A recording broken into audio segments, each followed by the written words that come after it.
जय हिंद दोस्तों, क्या हाल है। समय है रात के 12:20। ओ यार, भूख लगी है। एक वीडियो मैंने अभी अपलोड किया GT Plus चैनल पे और एक वीडियो अभी आ रही है OPPO Reno 6 5G की। इसके बारे में सारी बात करेंगे। फटाफट डब्बे से बाहर निकाल के फिर मैं आपसे एक्सपीरियंस शेयर करता हूँ। फ़ोन तो वैसे भी बाहर है। ओप्पो का फ़ोन है तो यहाँ पर एक आपको डिफरेंट चीज़ मिल जाएगी, जो कि अच्छी बात है। टाइप सी के साथ earphone, type C charging cable के साथ हमारे पास 65 वोल्ट का एक super fast charger. Okay, so ये बॉक्सी डिज़ाइन है इस बार। मेटल फ्रेम, क्योंकि यहाँ पर एंटीना लाइंस बनी हुई है।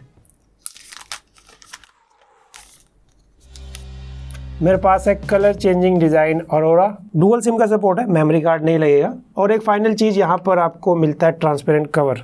इसको बताना भूल गया था। तो जैसा मैंने कहा, बॉक्स से बाहर है क्योंकि लॉन्च डेट पे इसकी वीडियो नहीं आई थी। इसका मतलब ये हुआ कि मैंने 3-4 दिन इसमें अपना सिम लगाया, तो एक ना इंप्रेशन से आगे का आप इसको रिव्यू मान के चलो। It's not long term review. 30,000 से नीचे मिलता है ये। एक्चुअल प्राइस तो वैसे 30,000 है, लेकिन ये ऑफलाइन में आता है आपको 27-26 के आसपास मिल जाएगा। 8GB रैम, 128GB स्टोरेज के साथ। और ओप्पो की तरफ से काफ़ी बैलेंस फ़ोन है ये। क्या कैसे वो मैं बताता हूँ आपको पूरी वीडियो में। जैसे अगर इसके फिजिकल मतलब बाहर से डिज़ाइन की बात करें तो ये सेम ओप्पो Reno 6 Pro जैसा ही Reno ग्लो डिज़ाइन बेस्ड है। ये आप देख सकते हो, अलग अलग सारे कलर मिल जाएंगे आपको। मैट फिनिश, एजी ग्लास बोलते हैं इसको। ऐसे फिंगरप्रिंट वगैरह के निशान नहीं आते। बॉक्सी डिज़ाइन है और मेटल फ्रेम के साथ। अब बॉक्सी डिज़ाइन सुनते ही मन में आ रहा होगा भाई कंफर्टेबल है नहीं है, कितना कंफर्टेबल है। तो ये फ़ोन जैसे एक फ़ोन आया था ना Mi 11 Lite, वो मतलब थोड़ा चौड़ा था। ये चौड़ा नहीं है, ये फ़ोन काफ़ी कंफर्टेबल फील होता है। 182 ग्राम बैलेंस किया गया है। और अगर डिज़ाइन की बात करें तो जिनको भी डिज़ाइन पसंद आता है तो इस फ़ोन को आप 30,000 से नीचे बेस्ट डिज़ाइन में से एक स्मार्टफोन बोल सकते हैं। तो जैसा मैंने कहा, डिज़ाइन वाइज काफ़ी सही लगता है। इवन अगर डिस्प्ले की बात करें तो साइड में देखोगे आप काफ़ी कम बेजल्स है, नीचे चिन भी ज़्यादा नहीं है। और ये एक 6.5 inch full HD plus AMOLED display है, 90 हर्ट्ज। मैक्सिमम ब्राइटनेस है 800 निट्स। आउटडोर वगैरह में अगर आप जाएंगे तो आपका काम अच्छे से चल जाएगा। बाकी एमोलेड डिस्प्ले तो यहाँ पर आपको मिल जाता है इन डिस्प्ले स्कैनर। वहीं पे आपके मन में आ रहा होगा बैटरी। इसके अंदर 4300 mAh बैटरी मिलता है। आज की डेट में 5000 mAh बैटरी आपको नॉर्मली मिल जाता है, लेकिन ओप्पो का ये पहला फ़ोन नहीं है। Normally design, light weight, handy, इन पे ज़्यादा टारगेट रहता है, तो यहाँ पे 4300 mAh दिया गया वेट बैलेंस वगैरह करने के लिए। अगर आप पूछते इसका आउटपुट कैसा है तो मैंने इसको यूज़ किया। एक चीज़ ऐड करना चाहूँगा यहाँ पे, जो इसका लाउड स्पीकर है या फिर कॉलिंग के टाइम जो माइक क्वालिटी वगैरह है वो अच्छी मिली मुझे। और एक दिन बैटरी बैकअप निकालेगा अगर आप एक गेमर नहीं है। अभी गेमिंग वाली बात पे भी आऊँगा। लेकिन हाँ, यहाँ पर चार्जिंग के लिए भाई 65 वोल्ट का सुपर फास्ट चार्जर भी मिल जाता है, तो वो एक प्लस पॉइंट है। और स्पीकर क्वालिटी है ना जो इसकी, इसमें सिंगल स्पीकर मिलता है। ओप्पो Reno 6 Pro में भी सिंगल स्पीकर है, तो यहाँ पर तो सिंगल स्पीकर ही मिलना था। और स्टोरेज की बात करें, UFS 2.1 स्टोरेज, LPDDR4X रैम। जी हाँ, 30,000 के नीचे UFS 3.1 स्टोरेज हो सकता था। अब मैं आपको जो बताने जा रहा हूँ ये मैं जस्टिफाई करने के लिए नहीं बता रहा हूँ, बस मैं आपको समझाने की कोशिश कर रहा हूँ। ये एक ऐसा फ़ोन है, आप 5G के नाम पे फ़ोन मार्केट में देख रहे हो। कितने बैंड सुना आपने? 3 बैंड, 5, 7, 9 बैंड। इसके अंदर जो प्रोसेसर मिलता है वो है Dimensity 900। ये इंडिया में पहली बार आया इस फ़ोन के साथ। Dimensity है तो डुअल 5G सपोर्ट करेगा। इसके अंदर जो ये चीज़ देख के मुझे पर्सनली थोड़ा बेटर लगा कि ऑफलाइन, ऑनलाइन में तो आप वीडियो देख रहे हो, ऑनलाइन में जो बिकता है वो तो बिकता ही है। ऑफलाइन में ये फ़ोन ज़्यादा टारगेट करते हैं। ऑफलाइन के अंदर लोग 5G वगैरह काफ़ी तेज़ी से डिमांड करते हैं। वहाँ पर ट्रू 5G फ़ोन बोल सकता हूँ, क्योंकि इसके अंदर 13 5G बैंड है, जो कि आप 50,000 रुपये तक किसी फ़ोन में नहीं देख पाएंगे। और आपको पता है कि बैंड वगैरह जब भी ज़्यादा होते हैं तो उसके अंदर कॉस्ट बढ़ती है ब्रांड की। तो यहाँ पर UFS 2.1 को आप वैसे देख सकते हो, लेकिन यहाँ पर बैंड को एक्स्ट्रा दिया गया है। मेटल फ्रेम 30,000 के नीचे नॉर्मली कम ही फ़ोन में देखने को मिलेगा, या बहुत ही 1-2 होंगे। तो 5G तो बाद में आएगा, लेकिन परफॉर्मेंस का क्या हाल है Dimensity 900 के साथ? परफॉर्मेंस काफ़ी सही है। कितना सही है बताता हूँ। और अगर आप गेमिंग के बारे में पूछना चाहते हैं तो सबसे पहले यहाँ पे जो ग्राफिक सेटिंग मिलती है, ये प्रोसेसर कैपेबल है, बट यहाँ पे न्यू प्रोसेसर होने की वजह से जो भी रीज़न है उसकी वजह से यहाँ पर आपको 60 FPS अनलॉक नहीं मिलता। COD की बात करें तो यहाँ पर भी आपको मीडियम और हाई यानी कि 60 FPS का ऑप्शन नहीं मिलता।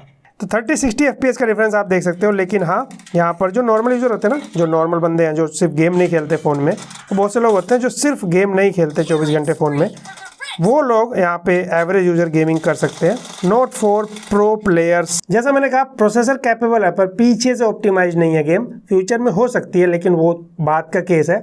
और अगर बात करें इसके भाई परफॉर्मेंस की ना, ये प्रोसेसर इजीली सारे काम संभाल लेता है इसके अंदर। नॉर्मली जितना मेरा यूज है, जो मैं अपनी ऐप्स यूज करता हूँ, 3 से 4 दिन मैंने इसको यूज करके देखा, एप्लीकेशन जो है वो इजीली ओपन होती हैं। जो स्वाइप वगैरह करने का सिस्टम है यहाँ पे, मुझे यहाँ पे ऐसे कोई जिटर या लैग फील नहीं होता।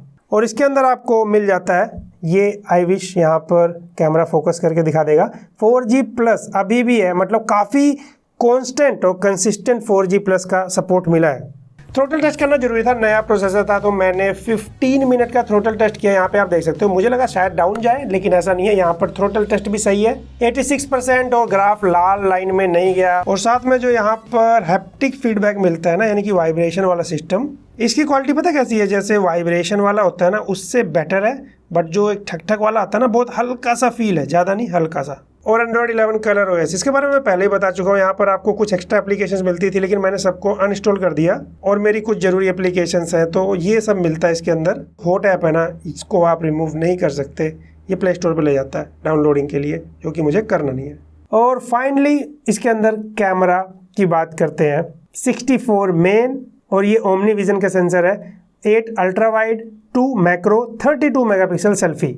कैमरे के रिजल्ट पे जाने से पहले मैं एक चीज बताना चाहूंगा, आपके मन में जरूर आएगा, जैसे Reno 6 Pro मैंने आपको दिखाया था कि कुछ इस तरीके से ब्लर इफेक्ट वाला ऑप्शन मिलता है, ये अलग अलग कलर लगा सकते हो, अलग अलग फिल्टर देखने को मिलते हैं, AI मोड वगैरह, जितने ऑप्शंस है वो सारे के सारे इस, मतलब ये कम रेट में आता है ना 6 Pro से, लेकिन इसके अंदर कुछ भी निकाला नहीं गया है। ये Reno 6 के सैंपल है। एक फर्क है यहाँ पर बता देता हूँ आपको कि Reno 6 Pro में फुल HD पे ब्लर वीडियो रिकॉर्ड करता था, इसमें आपको 720p पे ब्लर वीडियो रिकॉर्ड करने का ऑप्शन मिलेगा, चाहे बोके मोड हो चाहे हो बोके फ्लेयर पोर्ट्रेट। ये वाला वैसे मैं Reno 6 Pro में बताना भूल गया था। तो यहाँ पर ये क्या करता है, शाम के टाइम या किसी कंडीशन में पीछे लाइटें वगैरह जलती हैं तो उसको एक ब्लर इफेक्ट ऐड कर देता है, DSLR टाइप जैसे इफेक्ट डालने की कोशिश की गई है।